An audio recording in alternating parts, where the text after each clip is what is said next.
Hagit sa mga apektadong PUJ drivers ang pagpatuman sa social distancing. Atong Siron paagi sa mga PUJ drivers sa Cagayan de Oro City pinaagi sa live report ni Cyril Chavez. Cyril. Yes, Real, nag-iyahay og diskarte ang mga public utility jeepney karon dinhi sa Cagayan de Oro City aron mapatuman ang social distancing sulod sa mga jeep.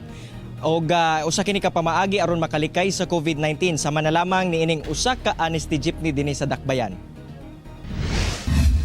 Sa tumong nga mapatuman gayod ang social o physical distancing sulod sila mga jeep, nag-iyahay na og diskarte ang mga Cagayanong PUJ drivers. Gani ang usa ka PUJ nga biyaheng RD Gusa, Kugman, Kugon. Pinasahi ang gihimo sanglit honesty jeepney ang konsepto niini. Adunay fare collection boxes nga gibutang sa mong jeep nga nagsilbing butangan sa plite og babag aron maobserbahan ang social distancing. Tumong sa driver nga dili na mapasa-pasa ang kwarta ngadto sa mga kamot sa pasahero aron mas malikay sa kontaminasyon. Hangyo pod niya nga saktong pliti lamang ang ibutang sanglit dili na siya mukambyo pa. Gawas niini, pinasahi sab ang gihimo niining PUJ nga kanituan kugon ang ruta. Sanglit nagtukod siya og babag aron maobserbahan ang social distancing, ingon man kurtina sa tunga sa jeep aron malikay sa mga posibleng droplets.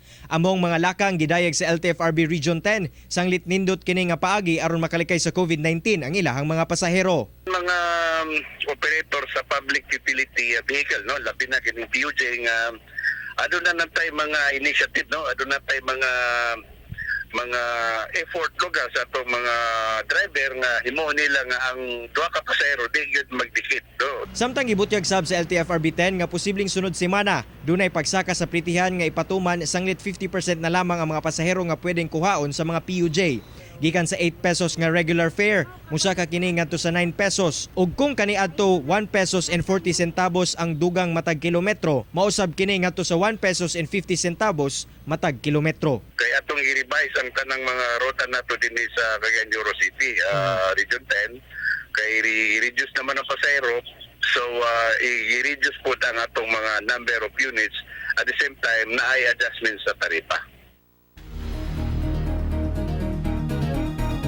Real nangayo karon og dugang pagsabot og kooperasyon ang otoridad ngadto sa publiko labi na kini nga nakatakda nga pagpasaka sa plite dinhi sa Cagayan de Oro City. Real.